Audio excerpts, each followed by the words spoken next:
antimicrobial policy which the government of India has come out with this year. It's been ratified by the parliament, and because health is a concurrent subject, each state has to have its own antimicrobial policy. So the the document of the national antimicrobial policy has been sent to the states so that each state can formulate its own policy, get it ratified by its own government, and then it will reach the medical colleges. So tragically, although the minister has said a big statement has come out, but in Delhi we come to know much before the regional players and all. So, sir, there is a policy now, but we have to make it go ahead. Vandana, the thing is, self-criticism is not a good habit actually. No, it's a very but no, it's not good. Because if you go on criticizing yourself, you feel you are worthless. So the thing is, we have taken more than a decade to formulate this policy. And I can tell you, I can predict it right now, that in spite of the fact it might be approved by the parliament, first it will not get notified, and if at all it is notified, it will not be circulated to the hospitals. If at all it is circulated to the hospitals, nobody will follow it, and ultimately it will remain an obscure document. The thing is, making the things effective. Make the people accountable. If it comes to the head of the institute, it is his responsibility that it has to be circulated, it has to be discussed with the faculty, and you need to do an active monitoring of the same, that are the policy guidelines being followed. And this has been our problem. We ban a drug, regulatory decision is that drug so and so is banned. You go to any market, abhi chalte hain Aligarh mein. We'll go to the chemist shop, I'll get you all the medicines which have been banned by the regulatory authorities over the last so many years, and people are still prescribing them left and right. The problem is, the drug is banned as a regulatory decision, but it's not percolating down. Our communication is very, very poor. We have to make the people aware that, okay, this drug has henceforth been banned, don't really use it. So, I wish what you're saying, that we have the ratified, approved policy now. It should go to the concerned stakeholders, and I wish that everyone will follow the policy, they will make their own policy of the hospital, and that is what will possible cure to the whole problem. If not cure, control. If we can't cure it, then control it. So we'll like to opt for the control. Thank you.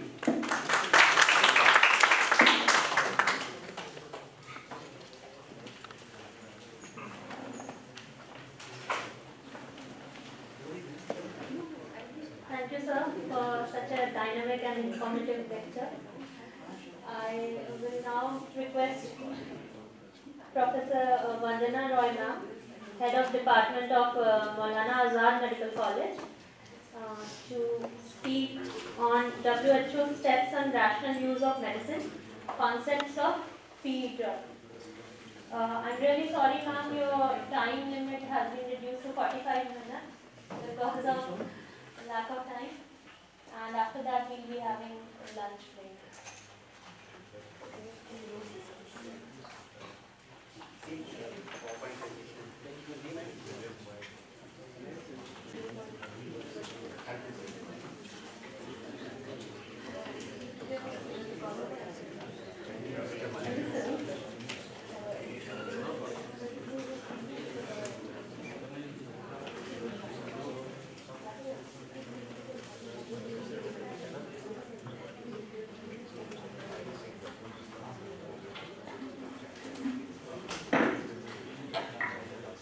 I'd like to begin by thanking Professor Rahman for having invited me to interact with you all and speak on a topic which I think all of us will agree is of great importance.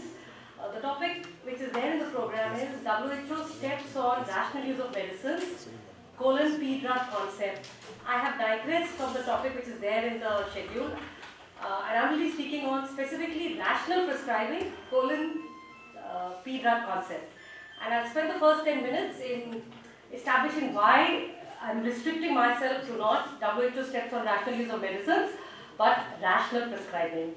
Now, if you just look at the Indians, the names, the genesis of Indian Society of Rational Pharmacotherapeutics, the conference theme, rational prescribing for medical prescribers, this workshop theme of rational prescribing in clinical practice. Don't you think there's a lot of rational prescribing, rational pharmacotherapeutics? why do you think the organizers, the founders of the society, or the organizers of this conference thought of this? This is an interactive session. This talk is not at all a one-way conversation. So I would like, especially since the time is limited, if you all would interact. Why do you think, the emphasis on rational pharmacotherapeutics, rational prescribing? Because there is irrational prescription. Louder, please. Because there is irrational prescription is going on. Okay. Would you like to expand on that? Would anybody like to add to that? Polypharmacy. Polypharmacy. Anything more? Costly drugs.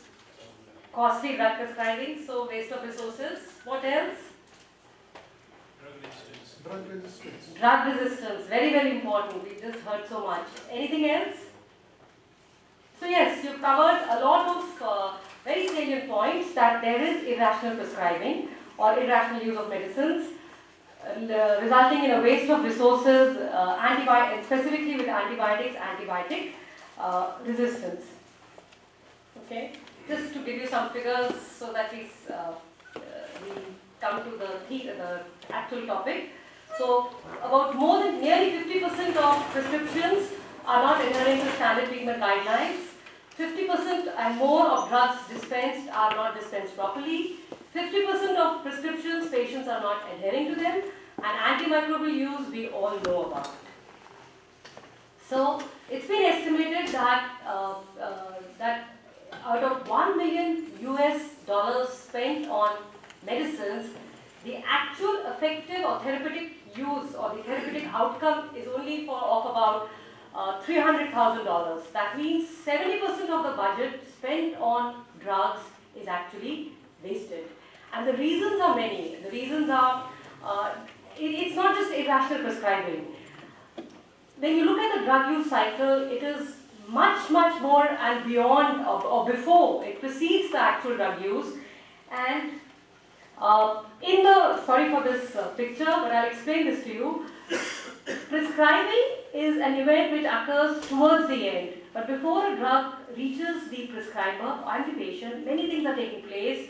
And the drugs have to be selected, the drugs have to be procured, they have to be of a certain quality, money has to be spent on them, they have to be brought into the system, guidelines have to be made for them, they shouldn't be expired drugs, they should be of quality drugs, and then doctors need to prescribe them rationally, and then pharmacists need to dispense them properly, and patients need to adhere to the drugs which are prescribed. So before the actual prescribing, there's a huge cycle of events which takes place. This shows $1 million spent, only $300,000. The green bar is effective therapeutic outcome of the drug. So $300,000 only. But with effective drug management, 70% of the money can be used effectively. Green is indicating with effective rational drug management, the therapeutic benefit of the drug increases. So this is in that background, I'm sure somebody must have told you in the morning the actual definition of rational use of medicines. Basically, it is the right drug or the appropriate drug to the appropriate patient for an appropriate indication, in an appropriate dose, in an appropriate dosage form, appropriate duration, with the appropriate instructions, and at an appropriate cost to the individual and the community. So there's, rational use is just a lot of appropriateness with regard to the use of medicines, and there's a lot of appropriateness which are involved. Now, the topic is, we are discussing rational prescribing, but like I said, rational use of medicines is not just about prescribing. This looks easy. This is the patient, we give a drug, right dose we write, give the instructions, the patient will follow. But before this, there are many, many factors which are determining the drug use, the medicine use cycle. And these are the 4 phases which take place before we actually use the drug. Selection of drugs, private, public, both sectors.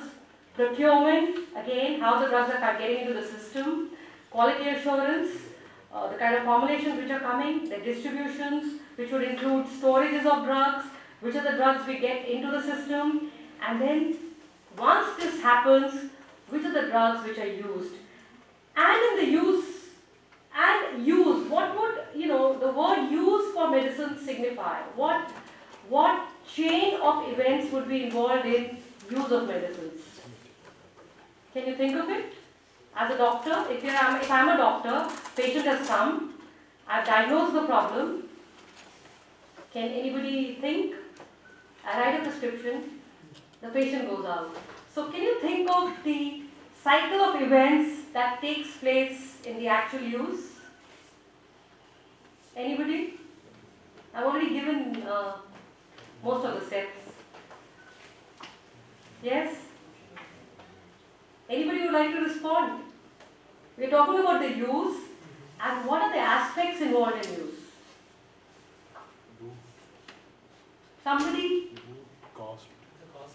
The Cost, route. No, that's behavior. No, I'm talking about just the events, not the factors which you will consider for prescribing. But patient has come. Now, what will happen? Doctor will prescribe. Then what will happen? Patient will go out. Then what will happen? Buy the drug. So there's a dispensing aspect involved. Then what will happen? One may take or may not take. Yes, he may take or may not take. So between the doctor writing the drug and the patient taking also, there's a series of steps.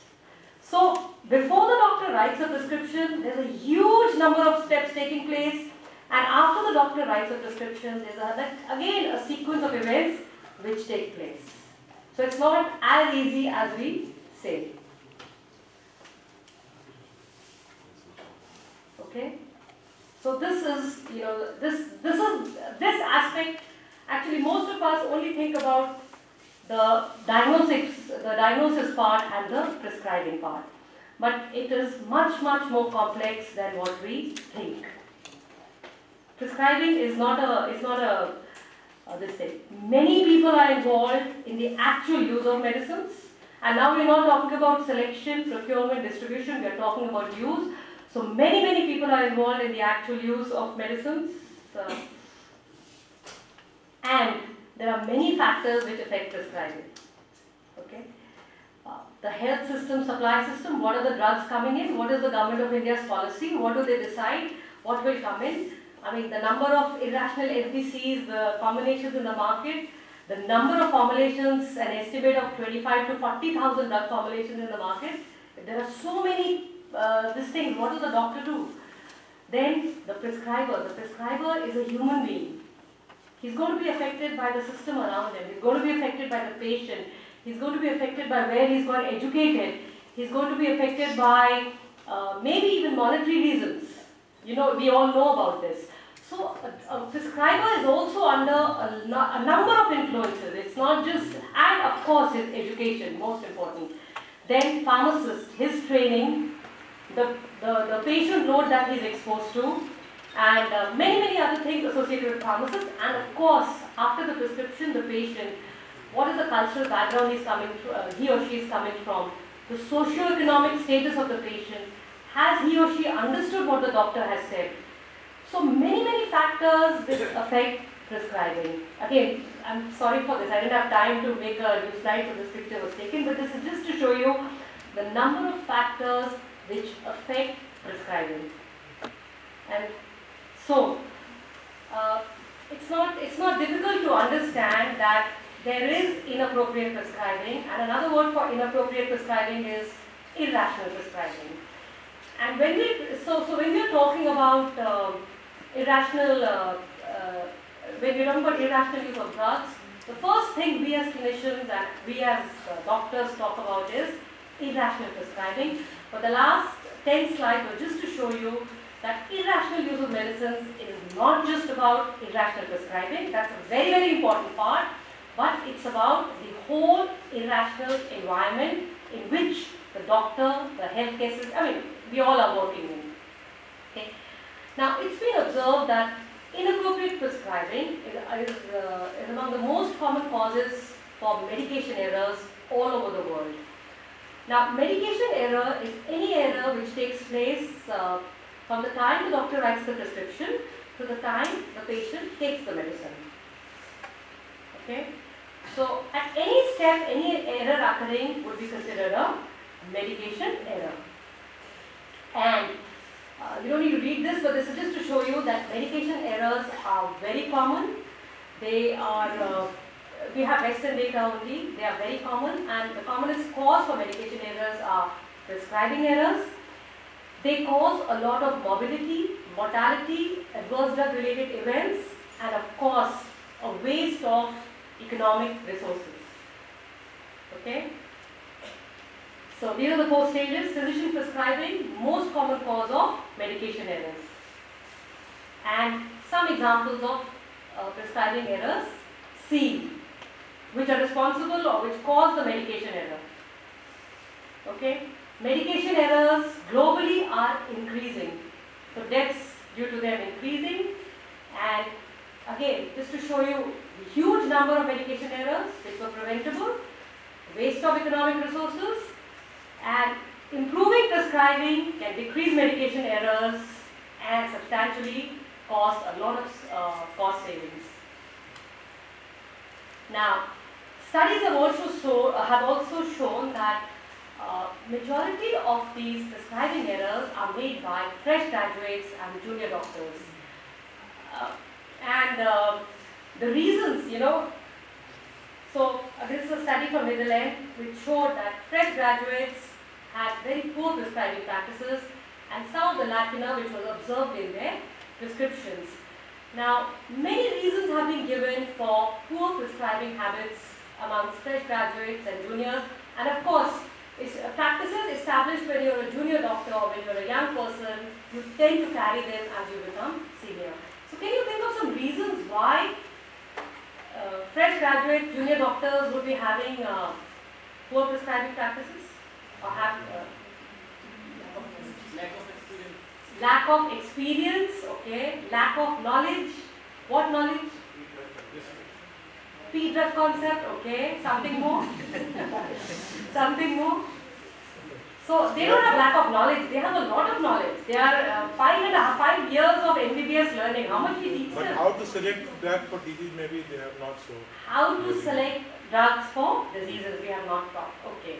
So the most common fact which is coming out, absolutely right, which is coming across from the audience is lack of knowledge, not knowledge of pharmacology, not knowledge of medicine, but yes, lack of appropriate knowledge, for prescribing. So definitely, so it has been observed, the analysis has been done that amongst the reasons for poor prescribing amongst fresh graduates and junior doctors, lack of prescribing education is the biggest cause of poor prescribing practices. Okay? Then inability to link theory with practice, as you've already said, application, very domain specific learning and knowledge of the doctors, then lack of awareness of the errors, and very, very important, lack of perceived importance to the act of what is a prescription. I don't know whether you all have, whether you all have ever talked to clinicians. They say we have 50 patients in 3 hours, we see so many, and that's why we can't write prescriptions properly. But if you tell them, look, who's told you not to take 10 minutes to write a proper prescription? They say, no, senior will be on top of us and all. So this fact indicates the lack of importance that is actually given to the act of prescribing and writing a prescription and communicating it to the patient. Because had the doctors perceived how important the act is, even if it took 20 minutes, they would spend that 20 minutes. And in the long run, probably they will realize how important it is because the courts are going to come after them for medical legal reasons. They may not realize about the rationality aspect. So, reasons identified, these have been seen. So, lack of prescribing knowledge is very, very important, and lack of perceived importance about the act. This lack of prescribing education also results in a lack of prescribing confidence in the prescribers and physicians. And this problem is expected to increase in view of the increasing number of patients, the increase in number of vulnerable patients, increase in longevity with geriatric patients increasing, more complex diseases coming, patients coming with multiple diseases, CAD, with MI, with hypertension, with osteoarthritis, with tuberculosis, diabetes. I mean, 6 or 7 diagnoses with a prescription with 20 drugs is quite common, at least that's what we are seeing. So this problem is going to increase. Polypharmacy, prescriptions with multiple drugs is going to increase. The prescriptions are going to get more complicated and more complex. And we expect poorer prescriptions and therefore more medication errors and more irrational use of medicines. So, what is your opinion about the prescribing education status? You know, we are all of you residents or any faculties also sitting in the audience? Beyond the front row, because everybody is looking so young. Okay. So, okay, during MBBS, I'm sure most of you are postgraduate, senior residents or young faculty. So, during MBBS, how much time, were you taught prescription writing? Yes or no? Yes. How much time was spent on it? On actually teaching you? One lecture, or somebody said 2 lectures. And then what happened after, and which subject were you taught? Pharmacology. So third year, third year, you are taught in 1 lecture or 2 lectures. 30 years ago when I was a UG, we were taught prescription writing when we did pharmacy practicals. And then also we were taught in that format, you know, the Latin language, and those pharmacy preparations which have to be compounded. Okay, you remember mix to make a mixture, send such 20 ml. And then in the final exam, we got a prescription to write, we were assessed on that. So that was the sum total of prescribing education given to me, and it's still the same in many, many medical colleges in India and probably all over the world. So not much time has been spent on this in our training. And you imagine a graduate who's only undergone 1 hour of a lecture and then maybe 1 or 2 assessments in the terminal and final exam in pharmacology, and then finish during internship, okay, he's out, first January he goes, he's posted to the medicine department, he sits across the table with a senior resident and वो बोलता है देखना शुरू करो जल्दी देखो. What do you do? I mean, does anybody remember their first day experience as an intern? You know, when you were asked to prescribe? Anybody remembers? Yes or no? How was it? Were you happy? What was your first reaction? Louder. Confused, anxious, and didn't know who to ask. So you just looked at what was happening across and started writing. And then that becomes a habit. You know, as you go ahead in life, there is very, very little time to go back and recorrect yourself. So, very, very little exposure to all of us, and the scenario is very much the same, barring a few colleges where Department of Pharmacology in most colleges is taking the lead to correct this anomaly in our legacy. Now, prescription writing has been given very little importance in the curriculum, the medical curriculum. It's considered something that doctors will learn on their own, and that is an attitude they are taking ahead as they are going. But prescription writing is a very, very complex phenomenon. It involves all the 3 domains: knowledge, psychomotor skills, as well as communication skills. It involves ability of a doctor to understand a patient's problem, from that patient's problem derive what actually is the diagnosis, derive what are the therapeutic objectives that have to be treated, and in this whole scenario decide what is the best possible treatment for this patient. Write the treatment, communicate it to the patient, and try to see that somehow the patient gets it and ensures. And of course the doctor is supposed to monitor. So it's a very, very complex skill that we have been expecting our undergraduates to acquire as they go ahead in life. And then we say doctors prescribe irrationally. Okay? So is there a need for prescribing education? Yes? Yes or no? If there is, then I'll go ahead, otherwise we can stop here. Yeah, I mean, if there's no need, there's no point. We can save 30 minutes and have lunch. Is there a need? Yeah. Okay. So we'll take a little break here and we'll digress from this topic and we'll go. Can I have a pen? Can I have a pen?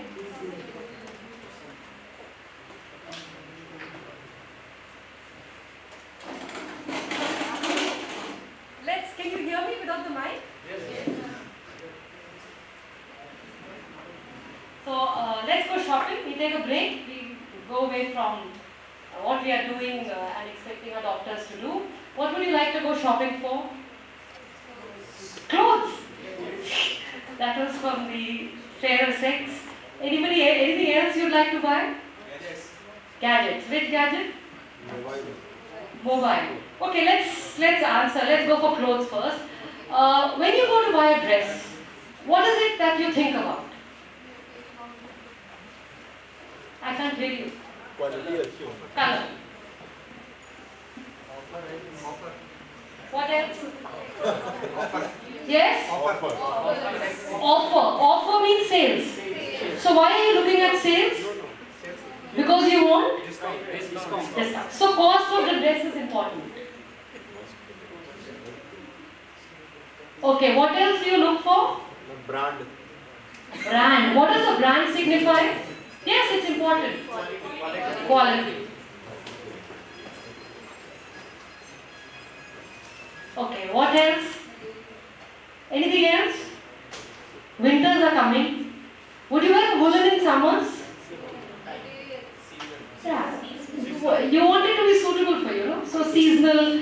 If it's winter, it should protect you from cold. If it's summer, it should make you feel cool. Isn't that so? So it should protect you from... Clothes have another purpose besides making us look good. They're supposed to protect us from the environment also, no? So, protect us from our environment. What else? Size. Yes. What else? Is it fitted to me or not? Is it? The cloth is fitted to me or not? Okay, size. Size, no? What else? My style. Style. Style. Is the style. Fashion. Yeah, style, okay. Anything else? When you buy a material, many people don't buy synthetic materials. Why? Allergy. You don't want that material of the dress to cause problems to you, right? Allergy. So, allergy safe. Anything else? My wallet. Wallet. So, how much money you have? Wallet. Great. So we'll because of time limit, we'll stop here and let's go buy a gadget now. What gadget? Mobile. Okay. When you go to buy a mobile, what are the features you look for? Brand. Okay. Why brand? What does the brand indicate? Quality. What else? My specification. Specifications, what all it can give you, right? Cost.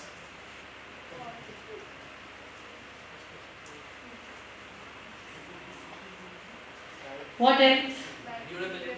Size. Durability. Size, yes. What else? Pardon? Memory, okay. How much memory it has? Storage capacity. Service center. Service center, okay. Serviceability. What else? Durability. So features in the list. और वो specification में आ जाएगा sir. Camera. Somebody may want a camera. Somebody may want something else. The girls may like a mobile with a. They change the back cover, right? A red, blue, yellow, match your dresses. Accessory. Accessories, okay. Can a mobile harm us? So it should be harm-proof. Harmless. It shouldn't harm us. And how can a mobile harm us? It should not radiation proof.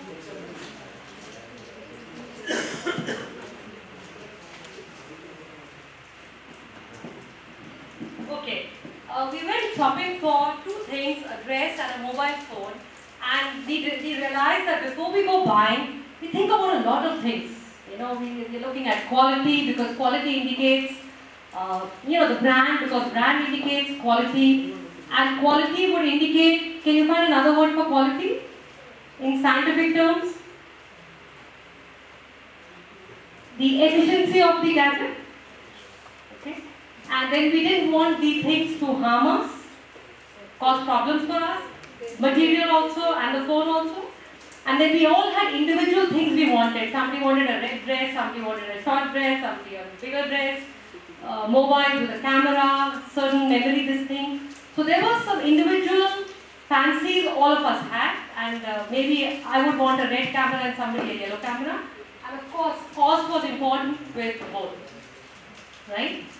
Now, if you look at all this, if you put all these things, the criteria that you all, all these features that you all have talked about, that you take into consideration whenever you go to buy anything, they can be classified into 4 categories.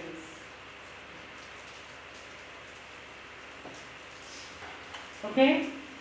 You think this can be the efficacy of the product, quality, brand, all protecting us from the environment and all of this could be considered as efficacy of the product? Yes? Okay. Allergy safe, radiation proof could be considered in safety? Yes? Color, size, style, service, camera, memory, individual criteria. So what is suitable for me may not be suitable for Dr. Jagrati. So suitability of the thing that we are going to buy.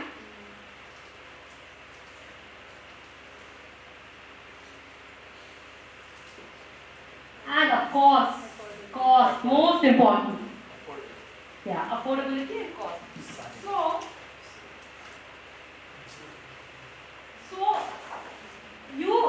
we thought of so many things, but at the end you can easily club all of those into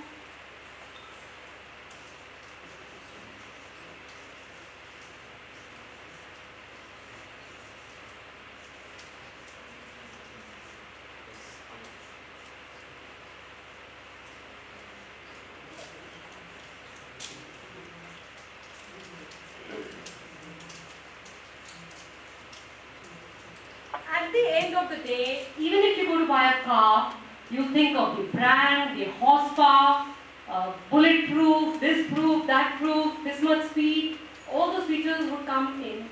The efficiency of the car, you would want it to protect you from accidents, would come into safety of the car. I want a red car, somebody wants a blue car. That would be a suitability criteria, and of course it has to fit your pocket. So whenever we go buying anything, actually we are thinking of a lot of things which can all be clubbed into the criteria of very basic efficacy, safety, suitability and cost. Okay? And these are the basic 4 criteria which we consider even when we select drugs. If we consider these basic 4 criteria for drugs also, you will see how rational prescribing can become. And I'll spend the next 20-25 minutes discussing how this criteria is actually used now to encourage rational prescribing.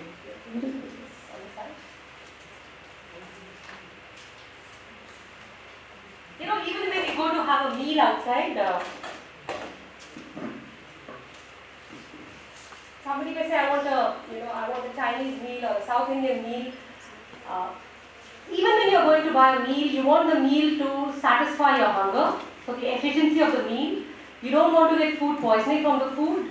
So that's your safety. Suitability is somebody wants a Chinese meal, somebody wants a tandoori chicken. So that's the suitability criteria, and of course you have to be able to afford it. So for anything and everything, we are actually looking at these 4 criteria while deciding what to buy. So if we can put this criteria for deciding what to prescribe, our prescriptions will become very rational. And based on this 4 criteria, WHO has come up with a model. In fact, it came out in the 1990s on how to prescribe. In this model, we learn how to prescribe. We don't learn what to prescribe. So far, all the education, whatever little has been going on, is what to prescribe. And when you start talking of how to prescribe, many young teachers also, because we have been doing this for many years, they often say, why do you have to tell them 2 hours you're spending on what is the drug for acute attack of angina pectoris? Everybody knows it's glycerol trinitrate sublingual. And then you find that if the faculty is not able to understand that the whole purpose is that the students need to learn how to prescribe and not what to prescribe. Maybe GTN is the drug of choice today, but 10 years later something else may come about, and the students need to know why. The why of everything, the how of everything is much, much more important than the what. And as teachers in the making and as teachers, that is what has to be emphasized to the students. Now, this model, I put it off. Now, this model basically has 6 steps. Thank you. It has six steps. We call it the therapeutic guideline for teaching the students. And it has 6 steps in which the patient comes as a problem. From the problem, the doctor listens to the problem, asks a lot of questions, examines him, gets him or her investigated, and then identifies or makes a diagnosis. From the diagnosis, the doctor, the diagnosis may be very complex. Within that diagnosis, the doctor will identify the therapeutic objectives involved in that he has to target and treat. The doctor is not supposed to treat the diagnosis. The doctor, when he is looking for a treatment, has to have a therapeutic objective in his mind. And so from the patient's problem, the doctor makes a diagnosis, identifies therapeutic objectives which are treatable, and then for those therapeutic objectives, the doctor starts looking for a treatment. Now we all know there are many kinds of treatments. Treatments could be just advice. The patient may not need anything. Just simple advice that just sleep, avoid coffee at 10 in the night, you'll be able to sleep, may just suffice, so advice. It may be non-drug treatment. Non-drug could be acupuncture, meditation, yoga, physiotherapy. It could be drug treatment. It could be a referral. The patient may require a referral. You can't treat the patient. Or it could be a combination of advice, non-drug, drug, referral, and so on. So you have a doctor to treat a particular therapeutic objective has so many choices in these 5 categories, basic 5 categories. So the doctor is supposed to make an inventory of these treatment choices, and from these treatment choices select what is the best treatment for the patient using the criteria of efficacy, safety, suitability and cost. Okay.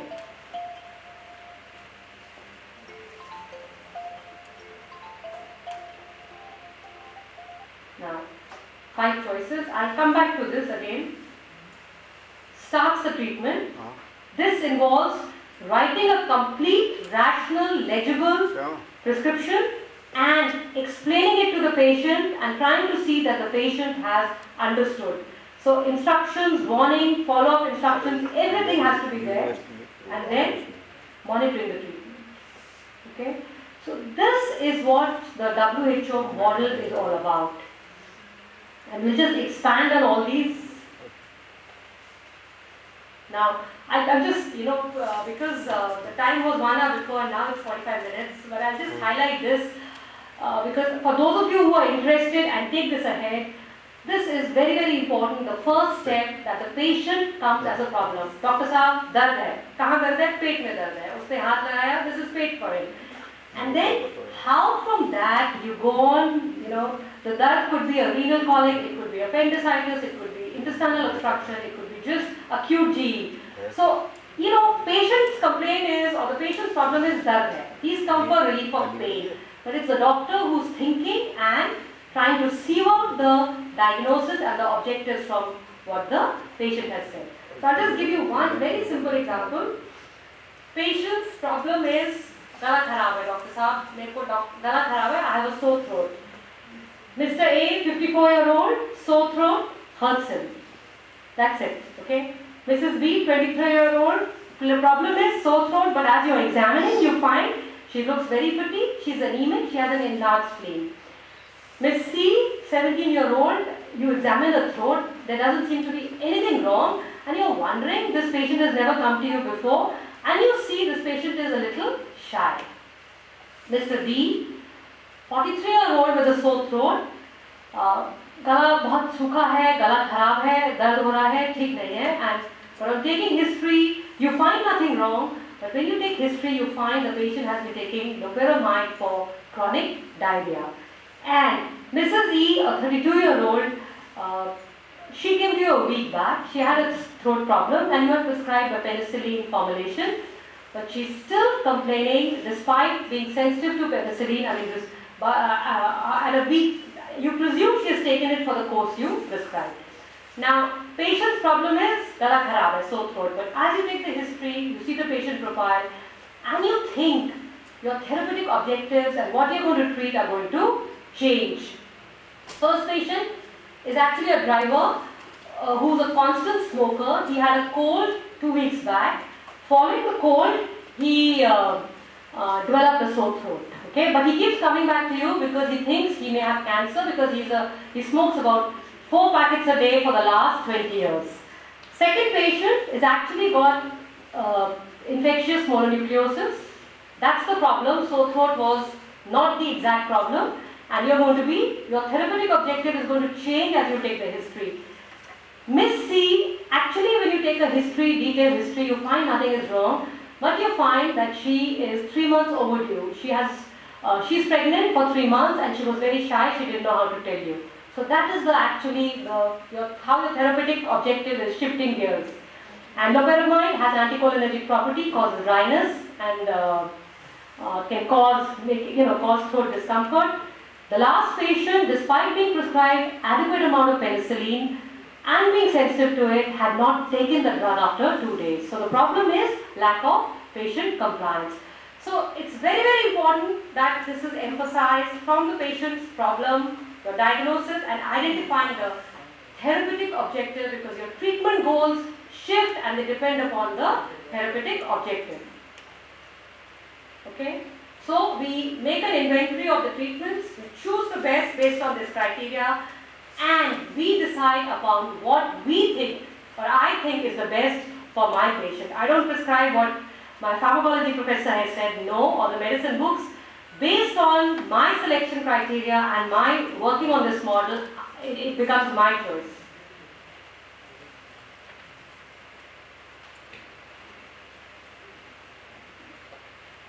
Okay, so these are the 5 possible treatment strategies for any and every disease.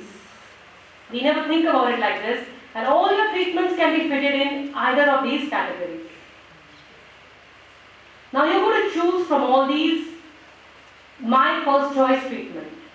So you make an inventory of possible treatments, you compare based on this criteria, and you decide which is possibly my first choice treatment.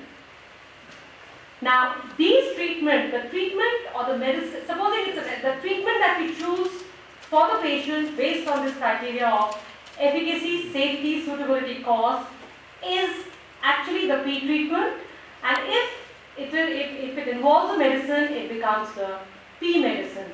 And P stands for personal, because it's personal. I have chosen it. No textbook has told me to prescribe this for my patient.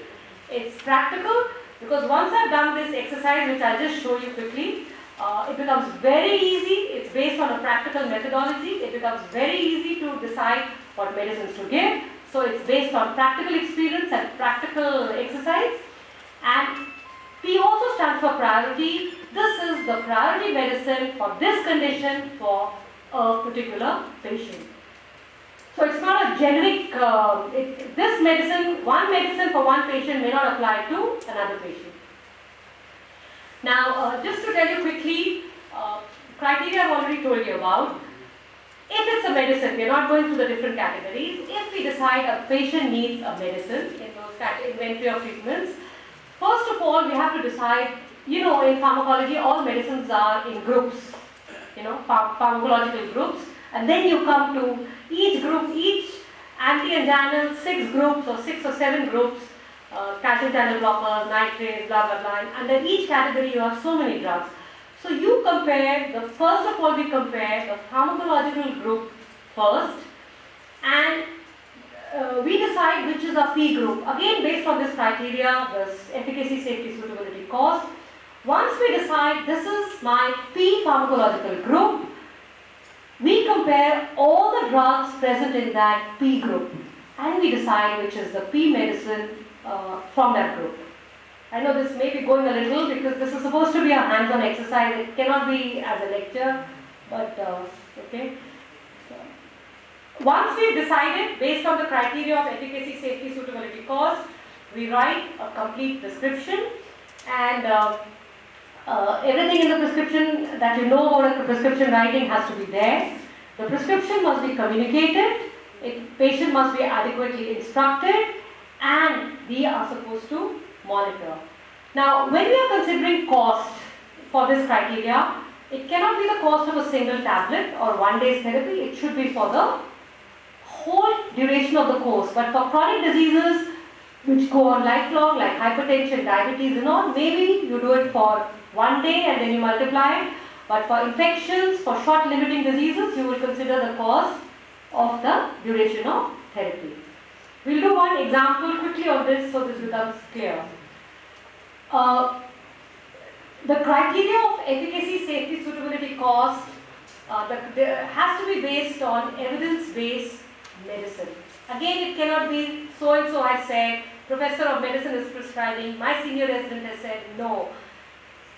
At any time, whenever we are deciding which medicine to prescribe, using this, we have so many sources of literature, but we have to use evidence-based medicine. It cannot be so-and-so told me. It cannot be the medical representative of this company told me. No question about it. And this kind of thinking has to be inculcated in the students right from when they are with us. Okay? Quality of evidence, they have to be taught as they keep going ahead in their medical curriculum. The quality improves depending on the kind of studies which are there. And of course, tertiary literature, published books is the best evidence-based medicine, because standard books would have taken primary and secondary data all into consideration. So for deciding this, again please, it's a very, very evidence-based process. Now, we've just gone very, very quickly through the steps. Just run you through one problem to show you how the WHO model, based on the P-drug concept and what the concept is, can actually be put to use. Okay, this is a problem.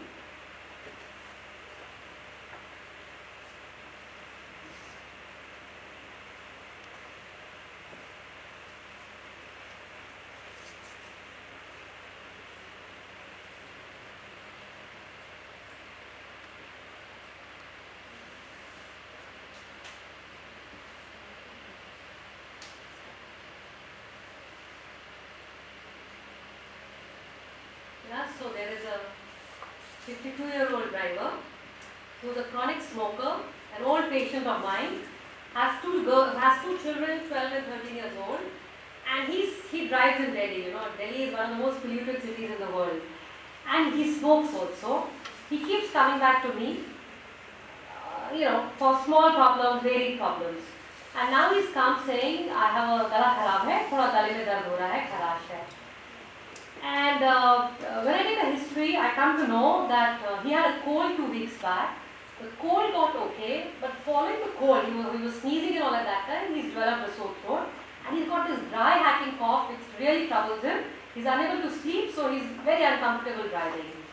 Now, you decide he's got a sore throat, and you have to write a prescription and advise your patient. So, how do we go about it?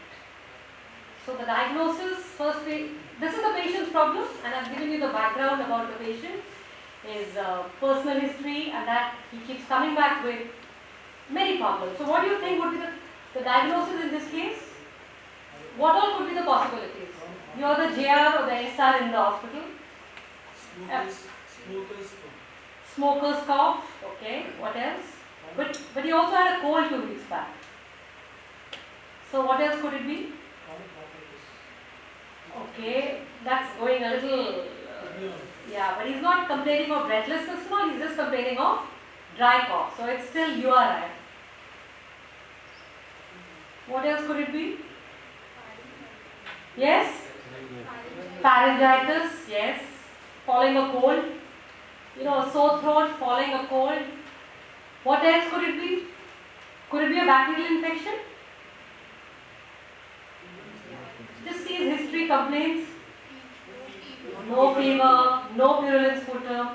What else could it be? He's an old patient smoking 4 to 5 packets for the last 20 years. And he keeps coming back to me for reassurance that he doesn't have cancer. He doesn't listen when I say don't smoke, cancer हो जाएगा. But वो आता रहता है छोटी-छोटी चीज़ के लिए, कभी कुछ. So, could be a tumor in the lung. Okay, so how do we decide treatment for the patient's dry cough? Do you just give something from the hundreds that we are taught about?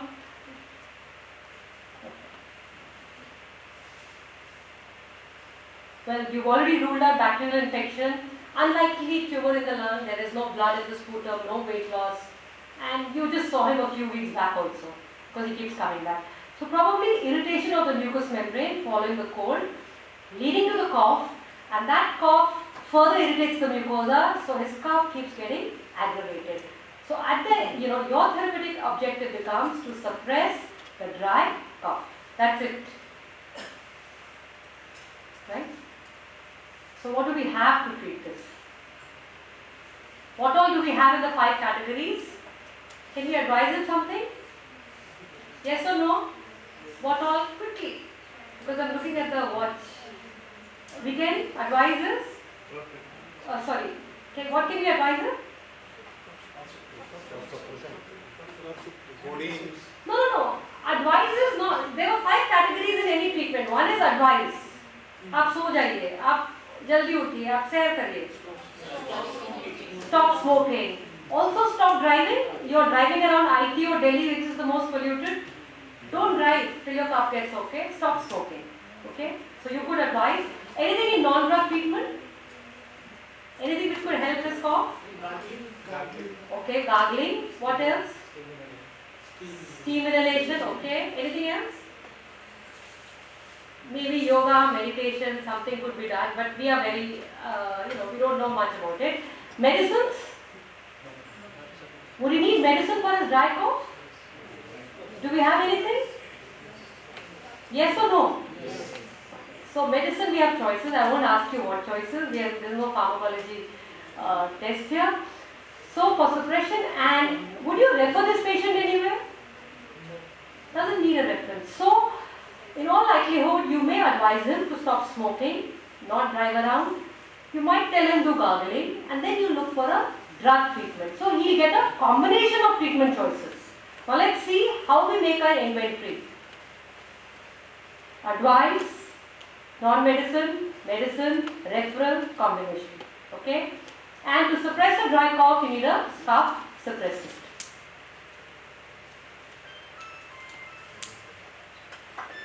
So, advice, medicine, combination of treatments is what you are going to choose. Now, let's compare this inventory on these 4 criteria.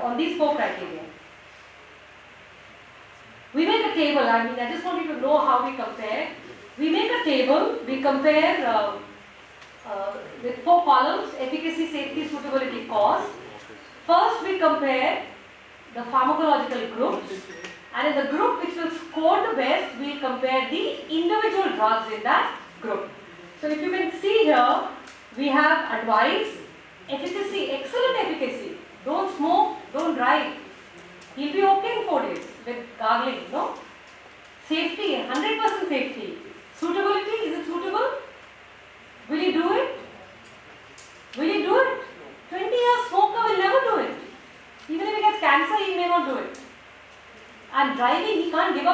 driving because his family lives on what he earns by driving. Cost, zero cost. So very, very highly efficacious, highly safe, very cost effective. Okay, but suitable, zero. Non-drug, we're not sure about the efficacies of even gargling, steam inhalation. Safety, very safe. Suitable, okay. And cost, absolutely. I mean, it will not cost much money. Now let's look at the drug medicine groups. You have for cup drug groups to suppress dry cough. We have, I've given the 4 groups which are there. And when you compare the 4 groups, centrally acting, centrally and peripherally acting and antihistamines, these are the 4 classic groups. You compare the groups on efficacy, safety, suitability, cost. And this is where, we need to use evidence-based literature for all these. So textbooks are a very good source to begin with because they have established information in them. And if you can see, this efficacy of the centrally acting is the best. Safety is okay. Suitability is not too good. Why? Suitability of centrally acting, codeine and all. Codeine is a sedative. Sedative, and he's a driver, he needs all his attention. Cost, we've done, they are comparable. So if you look over here, which group is getting the maximum pluses? Which group? Which group? Okay, advice is getting very good scoring. Even non-drug is getting good scoring, but in the drugs. But those efficacy you're not sure about, no? So within this group, which pharmacological group is getting maximum? Which is your P group? Centrally acting opioids. Okay? Now let's compare the drugs in that P group. Some drugs which are there in the opioid group which are used as antitussives. And we compare them for efficacy, safety, suitability, cost. Suitability criteria will be very, very patient specific. We think about contraindications, interactions, compliance of patient when we think about suitability. Okay? And those are the costs which we have seen per dose. So, which would be your P drug if this is the scoring you had achieved? So your P group is centrally acting opioids and your P drug comes out to be dextromethorphan. Okay? Right? Because the side effects are lesser in comparison to codeine. Okay. Now this is something we did with plus minus, but we do it mathematically also. And what we do here is we take a total score of 100 and we distribute a certain number out of that 100 to the efficacy criteria, safety, suitability, cost. We decide how much we want to give to efficacy for this particular patient, how much to safety, how much to suitability, and how much to cost. And then we compare the different groups and drugs under these scores. So for okay, so it can be done mathematically also. Forget it. If we did it mathematically, you would see that dextromethorphan would be getting maximum marks. And your P drug would become, would become your first choice. Okay? And efficacy, safety, suitability, cost, we have given 60 to efficacy to suppress dry cough. Can it ever become 100? It's up to you to give as many marks you want to each of the categories. Can we, it would depend upon the patient's condition. Supposing it was UTI, you might want to give efficacy again 60 and safety 20 out of 100. But if it was UTI and pregnancy, would you give the same marks to safety and efficacy? Yes or no? What would increase? Yes. You might give 50 to efficacy and you might give 40 to safety. And cardiac arrest? And cardiac arrest? Efficacy would get maximum, no? And of course affordability. So we're just going back to the problem. you have to, when you think of the P drug, then you compare the formulations, the dose, everything has to be thought about to start the treatment. These are the things you have to tell your patient about. It's going to make you sleepy, don't take alcohol, take it every 4 to 6 hours. And come back if the cough has not disappeared in the next few days. Stick to the schedule, don't take alcohol. And we monitor. Patient may not come back because he's got okay, or he may not come back.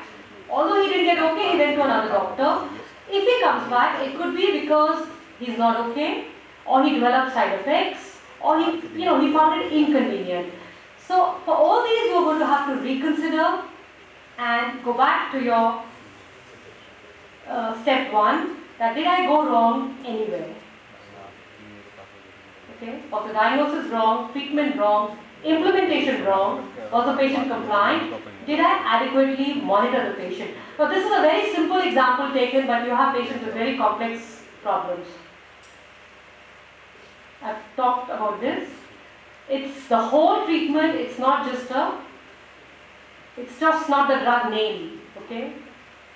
Let me just go back. This is very important, the drug, the formulation, the dose, the duration, everything is very, very important. Now why should we compose a set of P drugs? We have so many good textbooks, Dr. K.K. Sharma's books, all the UGs are using it, even we use it. In fact, I took this classification from there, sir. Antitussive drugs. Why do students have to be taught that you need to make your P drugs and make them yourself? Why can't we as a department give them P drugs for 50 conditions? Can you think of a reason? Because they have to do exercise along with that. Absolutely. They have to do it. They are the ones who will be writing. They are the ones who will be thinking. They are the ones who are going to be responsible for the patient. And when you have done this exercise once, you're able to handle pharmacological data very, very well. And if a new drug comes in the market and an MR is saying, sir, this drug is very good and it is so good and it is so tasty, and see, children love it, and they'll show you this lovely picture of the mother with the child having this pink raspberry flavored some medicine, you don't know what to ask. But if you've done your P drug, say a drug for anemia, you are going to know exactly what to ask. You're going to ask, what will the side effects be? How is it better than this drug that you're comfortable about? More important, new indications are being discovered for old drugs. You'll be able to fit in these drugs. And very, very important, when the P drug that you would like to give is not available, because you've done this comparative exercise based on hardcore evidence, you will know what is an alternative. And most important, the doctor, we or I or you is actually responsible for the patient, not the pharmacology department, not the textbooks, not medicine professor. So that's why each and every student or doctor needs to know what are P drugs, make their own set of P medicines, because at the end of the day, they are responsible for what they are writing. They are, to a large extent, they are responsible for what they are prescribing. So, is this how we prescribe, or we teach our students to? Or and you get the answer, let's prescribe, okay, he's prescribing this and I prescribe, no. We teach our students to follow rational therapeutics, the name of the society, selecting our set of P medicines and then treating the patients. So let's move towards rational prescribing for a change. And believe me, if all of us begin, this is a very time-consuming exercise. Talking about it, and then you have to make your students go through a number of exercises before it gets in. Otherwise, one lecture is just a sensitizing talk. It doesn't, but it's better than nothing. I mean, we need to begin. And if, this model has been seen to bring about a change in the short term, but for long term, many changes in the system are needed, and long-term evaluation of this model hasn't taken place. We are also following it up. We've done a study. We are following the students who we are sensitizing, and we'll do it long-term to see what is the impact. But definitely, this model will teach our students how to think and use pharmacological facts. So, thank you. It was a very rushed talk. Thank you very much.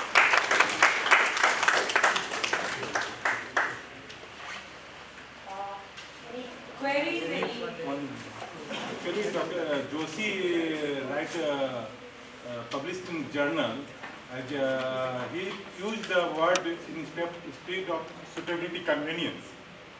So later on he verified the suitability. What is your view?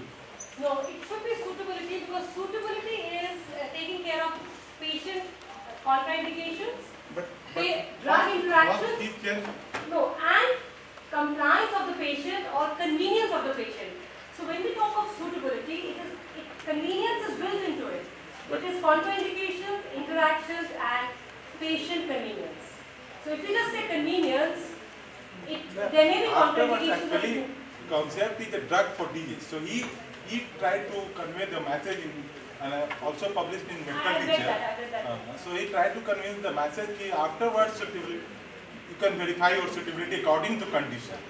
So I follow that only. So that is the same kind of Not same, little bit different. Little bit different. The AEM is SANEC method. S stands for suitability, safety, and all this. A stands for affordability. A stands for is there a need to prescribe the drug. E for efficacy is the same one as all the same. Yeah, so suitability includes convenience. It's one of the things. Yes. So Safety, suitability, convenience, and all these include in this criteria. So this is the model which is being How do you advocated. describe it? It's been advocated since 1992. It's a very old model, but it's not being used because it requires a lot of time and effort and thinking. Anything which triggers thinking, and what is suitable for me may not be suitable for the student. I mean, I'm absolutely okay with it. As long as this criteria and evidence-based medicine is followed. It's not something I say that GTN is the drug of choice. No, we make the students do the exercise. We have given the example for the concept of pre-drug on cough drugs. We need in all the cases. It is common disease. A common entity for every diseases we need a Common concept of pre-drug. We need a separate book on that. Yeah, see, P-drug would be patient-specific, indication-specific. Yeah. What will happen is when the students are encouraged to make P-medicines for different diseases, like we do it for cough, we do it for angina, we do it for bronchial asthma, we only have this much time in 1.5 years. And if we do it for peptic ulcer, constipation, diarrhea, as they go through, the concept will get established, and during the 5 years, even during as they are going ahead,